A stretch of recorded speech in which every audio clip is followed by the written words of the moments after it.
Bonjour à tous et bienvenue sur le plateau d'INSEM, dernier jour de la semaine, au sommaire. Aujourd'hui, Festival du Japon, deuxième édition, ça va se passer demain à Ajaccio. Déborah et Jean-François sont nos invités, ils nous diront tout. Les 5 tendances de la rentrée, chronique mode avec notre experte Mademoiselle A. Puis pétanque, contrairement aux idées reçues, ce n'est pas un sport de l'apéro, mais un sport de haut niveau, et c'est le choix de Francesque. Enfin, origami, sushi et tatami, ce n'est pas un rébut, mais c'est le questionnaire d'Emmanuel. À mes côtés, Lisa, pour ce dernier jour. Bonjour, comment allez-vous? Célia, bonjour à tous, très bien, merci. Très bien, ouais. Cette belle semaine va nous faire une belle rétro. À côté de vous, Déborah Ferri-Pisani. Bonjour Déborah. Bonjour. Vous êtes la présidente de l'association Uminonaka. Rapidement, qu'est-ce que c'est que cette association? C'est l'association Corse-Japon. Uminonaka, ça veut dire au milieu de la mer. Le Japon et la Corse sont 2 îles. Le nom était tout trouvé. Ah, d'accord. Et à côté de vous, Jean-François de Perret. Bonjour Jean-François. Donc vous êtes animateur du Centre social Saint-Jean, Ajaccio. Alors pourquoi vous êtes là tous les deux aujourd'hui? Après les Pokémon qui ont agité Ajaccio tout l'été, eh bien c'est votre association qui demain va prendre le relais. C'est la 2e édition du Festival du Japon et c'est vous qui recevez. Voilà, c'est la mairie qui est organisatrice avec en partenariat l'association Uminonaka. Ça sera la maison de quartier des Cannes. Donc on a dit 2e édition, la première en 2014. Victime de son succès, il a fallu réorganiser tout ça. Voilà, c'est ça en fait. En 2014, on était donc au Centre social Saint-Jean. On a eu énormément de public et donc pour accueillir encore plus de public cette année, donc on s'est expatrié chez nos collègues des Cannes, donc à la maison de quartier des Cannes. Donc premier jeu de piste. Déjà, premier jeu de piste, donc c'est à la maison de quartier des Cannes, en plein milieu des Cannes. Voilà. Alors comment ça va se passer? Qu'est-ce qu'il y a au programme demain? Au programme demain, donc déjà l'événement commence à 10h, donc de 10h à 20h. Vous aurez des ateliers créatifs, des arts martiaux. Il y aura 2 sessions de cérémonie du thé, donc avec la cérémonie du thé. La cérémonie du thé. Alors c'est un art au Japon. En fait, c'est l'art de la préparation du thé, mais c'est très codifié. C'est presque un art martial en soi, j'ai envie de dire. Et donc c'est une japonaise qui est diplômée de l'école Sokei qui vient exprès, spécialement. Elle vit à Aix-en-Provence, mais elle maîtrise. Elle fait le déplacement exprès. Elle fait le déplacement exprès. Alors, vous avez parlé d'arts martiaux, on a un spécialiste derrière. Je ne sais pas si Stéphane, voilà, vous avez un micro, bonjour. Donc ça, c'est vous demain qui allez, entre autres, faire les animations? Au niveau des arts martiaux, nous allons avoir 3 arts martiaux principaux, plus du yoga. Donc nous allons retrouver l'aïkido. Attention, Steph, oui. Regardez, hop, petit déplacement, votre micro est éteint. C'est réglé. Voilà, on continue. On reprend. Donc vous me disiez. Donc nous disions qu'au niveau des arts martiaux, il y aura 3 arts martiaux principaux, plus du yoga. Ouais. Donc tout le monde va faire des démonstrations. Voilà. Enfin, le yoga, ça a quand même des liens très très proches avec les arts martiaux. D'accord. Au niveau posture de corps, prise de conscience du corps. Donc le bal s'ouvre à 10h avec l'aïkido, suivra le judo vers 11h, ensuite démonstration de yoga avant déjeuner. Après déjeuner, on reprend aïkido, yosekan et yoga. Il faut manger un petit peu. Oui. Voilà. Qu'est-ce qu'il y a de prévu d'ailleurs? Des sushis, il y aura akeru sushi. Forcément. Il y aura des sushis et une petite buvette avec des sandwichs pour ceux qui n'aiment pas le poisson cru et le riz. Il y en a. Il y a pour tout le monde. Mais voilà, il y a akeru sushi cette fois. On nous avait dit en 2014 qu'il manquait un peu de restauration sur place et on écoute les retours du public. Ça, bon. Voilà. Alors, Steph, à côté de vous, on a 2 personnages tout droit sortis de manga. Il y a Marité. Vous êtes déguisée, enfin je ne sais pas si c'est le bon mot d'ailleurs. En cosplay. Alors expliquez-nous ce que c'est. Alors le cosplay, c'est l'art en fait d'incarner un personnage de manga, de jeux vidéo, de séries animées, en reproduisant sa tenue, sa coiffure, son maquillage, sa gestuelle pour lui être le plus fidèle possible. Et c'est vous qui avez fait tout ça? Quasiment. Ah bah, dis donc. Et donc vous organisez un concours? Oui, il y aura un concours de cosplay organisé dans la journée, donc qui débutera le matin à l'ouverture du festival. Tous les participants pourront venir tout au long de la journée, se feront photographier. Il y aura une photographe professionnelle qui sera Béatrice Baud. Et ensuite, les photos seront exposées et ce sera le public qui votera pour son cosplayer favori. D'accord, donc est-ce qu'il y a quelque chose à gagner ou juste oui, il y a, vous avez tout prévu. Oui, il y a les 3 meilleurs qui seront récompensés.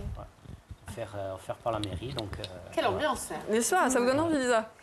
Presque. Oui, peut-être, hein. pas le déguisement, mais le Japon, oui, bien sûr. Hein, D'accord. Si vous voulez un trophée sans vous cosplayer, il y a les tournois de jeux vidéo aussi. Et voilà, c'est ce que j'allais dire. Un festival du Japon sans jeux vidéo n'est pas un vrai festival du Japon. Donc il y a des concours. Donc il va y avoir deux tournois organisés par l'association Nostral Gaming. Un le matin et l'après-midi, un tournoi de Smash Bros et un tournoi de Mario Kart. Smash Bros, c'est le jeu de combat avec tous les personnages de Nintendo qui sont réunis. Et donc ça, c'est 2 jeux qui sont accessibles à tous, pardon, et un le matin et l'après-midi. Mais Voilà. ce festival du Japon, c'est accessible à tout le monde, C'est c'est adressé à aux tous, enfants plutôt. Non, c'est vraiment... Faites-toi Pardon, plaisir. excuse-moi. Non, c'est vraiment un événement familial des petits, des grands. C'est vraiment pour tout le monde. Il y en a pour tous les goûts, pour tous les âges, pour toutes les catégories de personnes. Voilà, que vous aimiez les mangas, le jeu vidéo, que vous aimiez le kimono, la cérémonie du thé. Vous pouvez tous venir. Il y en a pour tous les goûts. Il y en a pour tous les goûts, absolument. En 2014, on a vraiment eu de la population qui est venue de toute la Corse et vraiment de tous âges. Comme j'avais dit, du bébé poussette aux grands-parents. C'est ça. D'accord. Alors, encore beaucoup d'autres activités. Il y a même une initiation à la langue japonaise. Tout à fait, oui. C'est pas vous, hein? Alors non, c'est pas moi. Habituellement, c'est moi qui donne les cours de japonais au centre social à l'association. Mais là, je ne peux pas. On ne peut pas être partout. Donc, ce sont des amis d'Aix-en-Provence, donc qui sont des Japonais d'Aix-en-Provence, des natifs. L'association Kotonoa, qui fait un atelier qui s'appelle Shaberiba, littéralement l'endroit où l'on parle. Et donc, il vous initie en quelques minutes à apprendre les rudiments de langue japonaise, à pouvoir vous présenter, dire bonjour. Ah bah, je suis convaincue que vous avez donné envie à tout le monde. On rappelle, c'est à la maison de quartier des Cannes et c'est gratuit. Tout à fait. Tout est gratuit. Donc, Lisa, je ne sais pas ce que vous avez prévu demain, mais... Je dois être à Festimante aussi, il faut que vous... Ah oui, mais oui, mais... Je sais plus, moi. Je sais. Mais on est ouvert toute la On journée. le matin. 10h, 20h, donc Voilà. il y a Parce que hier, on a reçu l'invité Festimante. J'ai dit que j'y allais, je viens aussi. Et je Je vais vous faire vous multiplierai. discuter avec tout ça. Non. Voilà, exactement. Le matin, l'après-midi. C'est ça. Alors, Voilà. si vous voulez plus d'infos, vous allez sur le site www.facebook.com Festival japonais Ayash. C'est le moment de jouer, ma chère C'est Lisa. le Ils nous ont moment rendu de fou tout l'été. Si vous avez écouté, vous savez de qui je parle. Ils étaient subitement en voie de disparition. Heureusement, vous êtes encore là pour jouer avec eux. Exactement, on va rester dans le même univers. Et je vais vous montrer un extrait d'un sujet que je suis allée tourner cet été. C'était la folie. Et après, je vous pose la question. Un roucoule, 2 roucoules, la ville n'a pas désempli 2 joueurs un petit peu partout cet été. Regardez la rue Fèche, tous ces gens-là, ils jouent tous.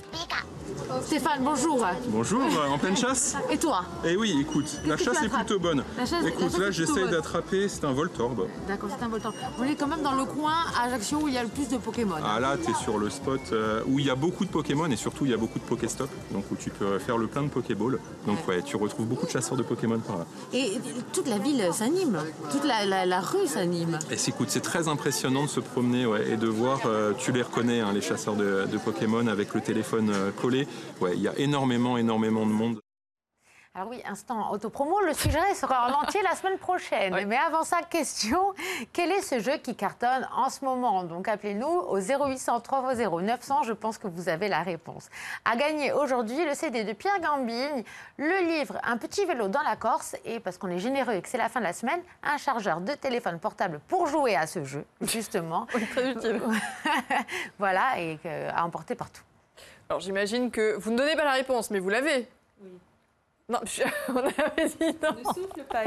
Bon, très bien, 0800 3x0 900. C'est le moment de notre chronique expert. Elle s'appelle Amandine. Elle a volé jusqu'à nous pour nous parler des 5 tendances incontournables de la rentrée. C'est Mademoiselle là, je vous en prie, prenez place. Bonjour. Donc Amandine, vous êtes une blogueuse mode, c'est-à-dire que vous publiez des articles un petit peu au gré de vos humeurs ou de vos coups de cœur. Vous êtes devenue une blogueuse influente et on a de la chance que vous soyez avec nous. Donc spécialiste des tendances, quelles sont les pièces incontournables de cette rentrée, Amandine? Alors les pièces, elles sont nombreuses. J'en ai condensé 5 pour aller plus vite pour la rentrée. La première, c'est une pièce incontournable, c'est le bombers brodé. La broderie est devenue voilà, la grosse tendance de cette rentrée automne Là, on a des images. 2016. Alors voilà, c'est le bombers brodé Japon. Justement, on est raccord, tout va bien.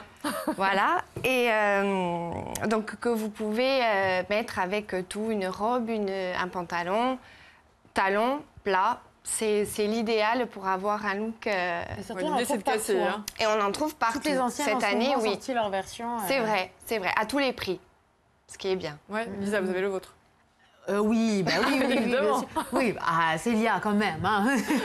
Moi, je pose la question, on sait jamais. Sinon, on va prendre les adresses après. Encore en plus. Donc ensuite, on peut passer à la jupe plissée. Je ne sais pas si vous en avez. Ça fait quelques saisons qu'elle revient. Mais là, on peut dire que c'est son grand retour, dont le tutu à la Carrie Bradshaw. Je ne sais pas si pour celles qui suivent la série mode. Des années 90. C'est ça. Sex and the City. Pareil, donc à mettre au gré de son humeur, avec des talons le soir. C'est un petit peu rétro, du temps. Pardon ? C'est un petit peu rétro tout ça, non ? Ça revient. De toute façon, la mode, on le sait, hein, c'est un éternel recommencement. C'est toujours la même chose. Donc après, ça dépend du temps. Même avec des boots et un perfecto, le côté rock décalé chic. Les bombers jupe plissée, oui, non ? Fausse bonne idée, fausse bonne association. Ouais, fausse bonne idée. D'accord. L'avantage de la jupe plissée, c'est que plus ou moins, elle va à tout le monde puisqu'elle existe en mini, en midi, jusqu'au genou et longue. D'accord. Donc ça va à tout le monde. Et on passe à une pièce que beaucoup de Corses ont, c'est la veste militaire kaki. Oui, incontournable. Incontournable. Voilà, vous le voyez sur l'image, une robe blanche, des sneakers aux pieds. Ça vous fait un look très chic. Donc voilà, c'est aussi l'une des pièces. Le kaki revient énormément. Une couleur qui se marie avec beaucoup de choses, qui va aux brunes comme aux blondes. Donc oui, ça c'est bien. Et vous pouvez customiser à l'infini. Ce qui est bien. Vous pouvez la rendre sport, chic, lui mettre de la dentelle, des pins. C'est voilà, ça peut se veste en jean. On peut dire ça, même si la veste en jean reste la veste en basique. Oui, absolument. Et pour rester dans les vestes, le manteau tartan. Alors, plus compliqué. Ça. Le tartan, c'est assez spécial, c'est vrai. Là, on peut dire que ça pourrait faire vieillot, mais les boots, le maquillage, la coiffure, si on opte pour du tartan, en une pièce. Voilà, le manteau, je pense que c'est la pièce qu'il faut avoir. Pour tout le monde, petite, grande. C'est sûr que quand on est longue, c'est mieux parce que bon, les carreaux, ça a tendance... Oui, déjà qu'il est long. Voilà, mais... Donc c'est la pièce difficile là, de votre sélection. C'est la pièce difficile, mais en même temps, c'est une très belle pièce qui revient tous les ans. Donc le tartan, c'est à avoir dans son dressing et ne pas s'en débarrasser. Donc ça, c'est des looks de demi-saison. De demi-saison. Chaud-froid, on va dire, parce que là, le temps est instable. Voilà, à savoir que chez nous, c'est pas évident, mais bon. Alors, on a la dernière pièce que vous nous avez sélectionnée. Alors ça, c'est particulier aussi. Hein. C'est particulier. Alors, en ce qui concerne le velours, c'est vraiment la matière de cette année, surtout de l'automne et de l'hiver, que ça soit en top, avec la dentelle, en pantalon large, comme vous l'avez vu, mais en bombers. Ouais. Parce que ça revient aussi au niveau du bombers.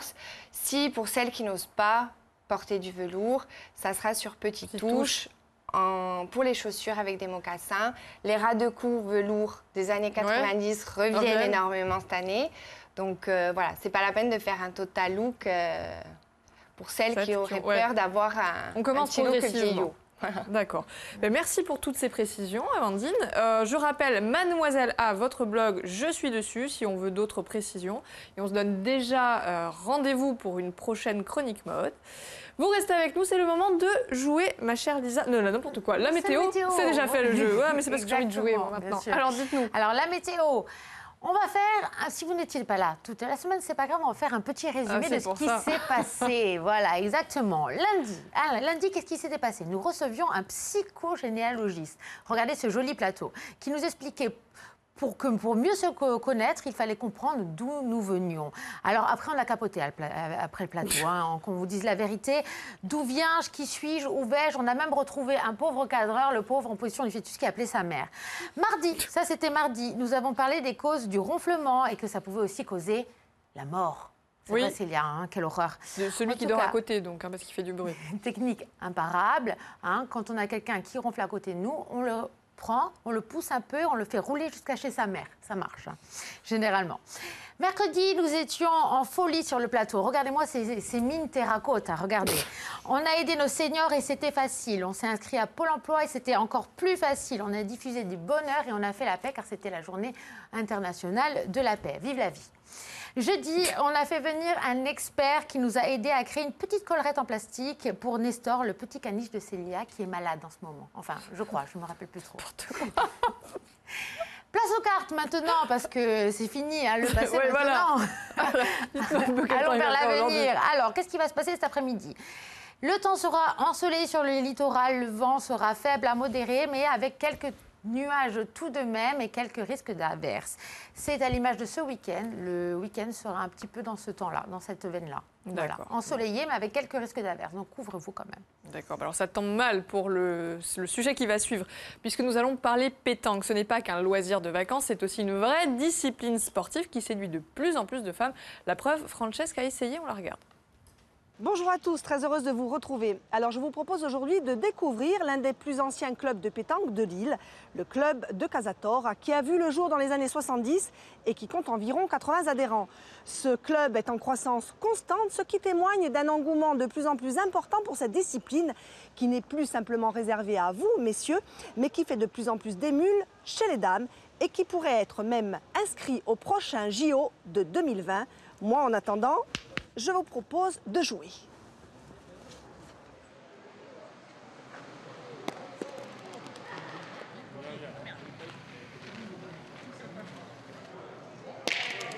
Patrick Falco, bonjour. Véronique Varoli, bonjour. Bonjour. Vous êtes tous les deux ici au club de Casator.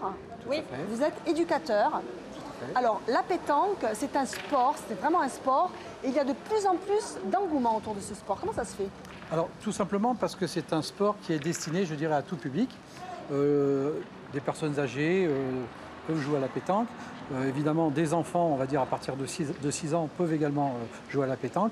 Et le fait de pouvoir mélanger sur les plusieurs générations, évidemment, c'est un sport qui est très convivial et qui, de nos jours, fait venir de plus en plus, je dirais, d'adeptes. C'est très physique et il faut également acquérir de la technique. Comment ça se passe? C'est quoi la technique? Alors, c'est un petit peu comme dans tous les sports. Vous avez d'abord une partie technique, donc là on va jouer évidemment sur l'adresse. Hein, on va apprendre aux enfants notamment à envoyer déjà leur boule droite, d'avoir un certain équilibre dans le rond. Et bien entendu il y a une partie tactique également, donc ça demande aussi une analyse assez rapide quand vous êtes en partie. Et bien sûr, il faut avoir une bonne condition physique pour pouvoir participer aux compétitions, puisqu'une partie n'est pas limitée dans le temps, et ça peut aller jusqu'à des parties qui vont durer 3-4 heures. Je crois que dans le club, il y a 3 jeunes notamment qui vont partir faire les championnats de France. Alors effectivement, sur le département, ils sont par là, ils jouent derrière, ils sont en train de s'entraîner d'ailleurs. Ouais. Et effectivement, ils sont champions de ligue, donc ils ont gagné la ligue le mercredi dernier, et ils vont avoir la chance et le privilège, on va dire, de représenter la Corse au championnat de France.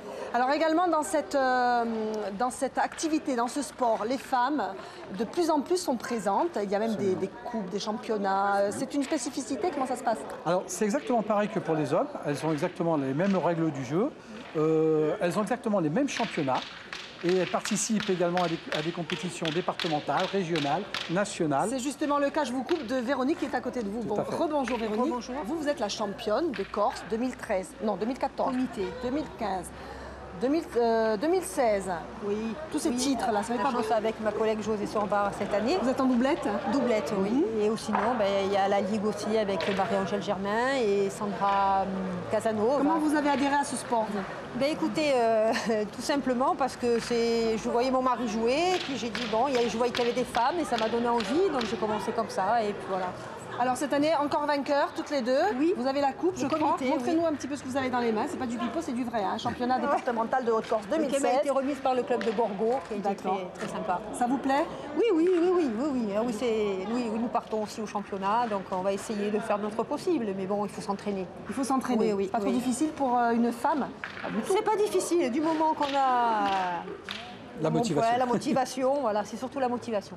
Donc c'est un message que l'on peut transmettre à toutes les dames qui nous écoutent. Toutes les dames, elles sont bienvenues. Hein, voilà. Elles peuvent venir au club de Casator. Et voilà, on les accueille.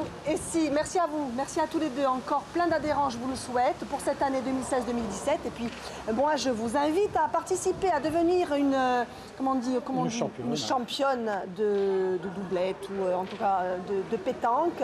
Car vous allez voir, c'est un sport qui fédère, qui est très convivial et qui s'adresse bien sûr à tous. Je suis sûre que Francesca va s'entraîner pour les JO. Hein. Puis vous avez raison, hein, Lisa, le temps se gâte. Hein. Ah oui. Alors, si je vous dis origami, sushi et tatami, ça n'est pas un rébut, mais c'est le questionnaire d'Emmanuel. Bonjour Emmanuel. Bonjour Célia, bonjour à tous. On va essayer de déceler le côté nippon qui n'est pas très caché chez Déborah, mais quand même, on va aller un petit peu creuser. Vous êtes prête, Déborah? Oui. Allez, c'est parti. Alors, si vous étiez un lieu sacré. Un temple, mais demain, mon lieu sacré, ça va être la maison de quartier des Cannes. Hein. Ah, ça c'est un bel appel à la participation au festival. Si vous étiez un chiffre.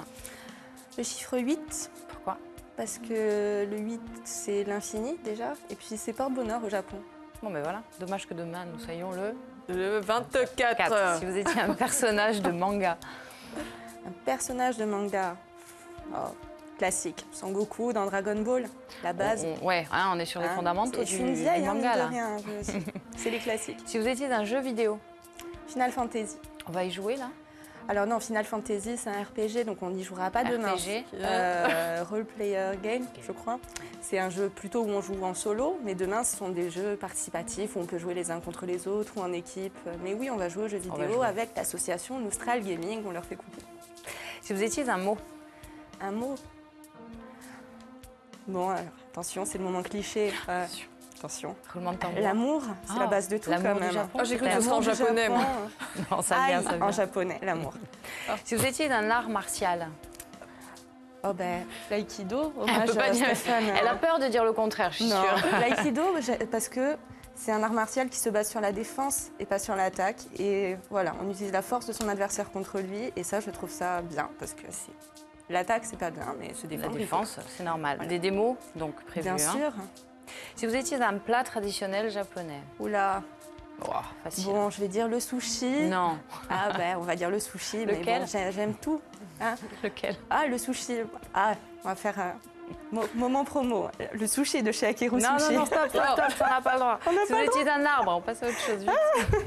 Si j'étais un arbre, un cerisier en fleurs. Comme on dit. Le mot en japonais? Un sakura. Sakura. Si vous étiez un art venu d'ailleurs. La calligraphie. Là aussi qui sera présente sur demain. Le festival. Et là, on termine avec la devise, si vous étiez une devise. Bon, pas le yen. Hein. Le yen, il se porte pas très bien en ce moment comme devise. On va garder l'euro. Touche d'humour. Bravo. Merci beaucoup. On retiendra aussi que amour, ça se dit aïe. Ça, c'est fait. Alors, sans transition. Là, je suis sûre que la Lisa a pensé à un truc. Parce que le mot, ça fait mal. Lisa, ne pas manquer ce soir si vous y arrivez. On l'a perdu, Voilà. Alors ce soir, à 20h35, il y aura Une forêt, pourquoi faire? C'est un documentaire. Alors la filière bois, Célia, encore semble moribonde, mais pourtant des femmes et des hommes s'organisent pour lui redonner vie. Alors menuisiers, charpentiers, ébénistes, exploitants forestiers et j'en passe, ils partagent tous un savoir-faire et un amour du bois et de la forêt. Quelques petites images pour vous donner envie.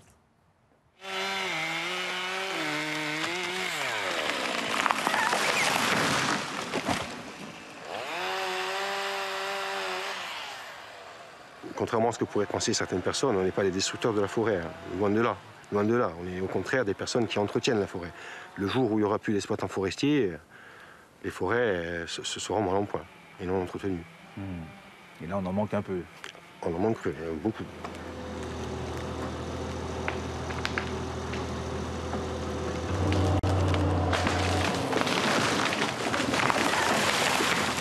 C'est un peu impressionnant, les arbres qui tombent et tout, mais le monsieur le disait, hein, s'il n'y avait pas ça, La forêt, aidez-moi à finir, s'il vous plaît, cette phrase.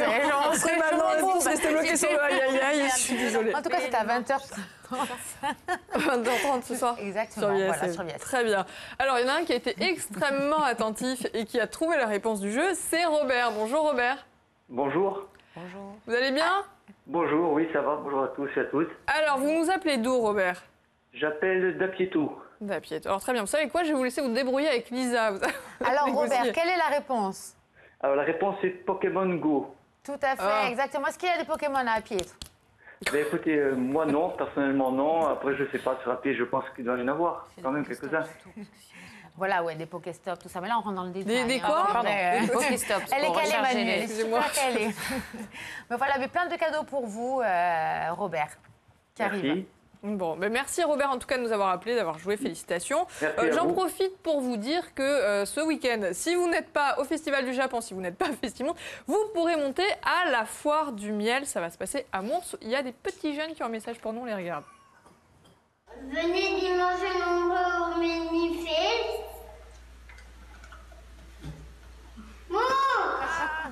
On aurait compris que c'est trop mignon. Oui, ils nous ont donné rendez-vous donc à Mours ce week-end, dimanche. La Foire du Miel, je ne sais pas la combienième d'édition, mais on les compte plus.